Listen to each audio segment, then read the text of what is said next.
আসসালামু আলাইকুম ৰহমতুল্লাহি বাৰাকাতু। ইংৰেজিতে একটা কথা আছে, নলেজ ইজ পাওয়াৰ। জ্ঞানে শক্তি। আৰু জ্ঞান আমি অৰ্জন কৰোঁতে যিমানবোৰ আহিলাৰ প্ৰয়োজন পৰে তাৰ ভিতৰত আটাইতকৈ গুৰুত্বপূৰ্ণ এই হ'ল কলম।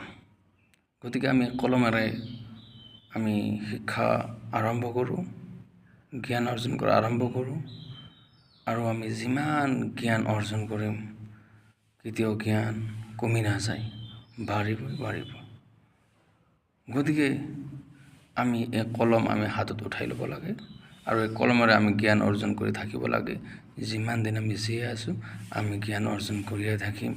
আৰু এটা কথা হ'ল এই কলমৰ নামত পবিত্ৰ কোৰাণত একটা সূৰাৰ নাম আছে, সূৰা কলম। গতিকে আমি এই কলমেৰে জ্ঞান অৰ্জন কৰা আৰম্ভ কৰিম। Best of luck.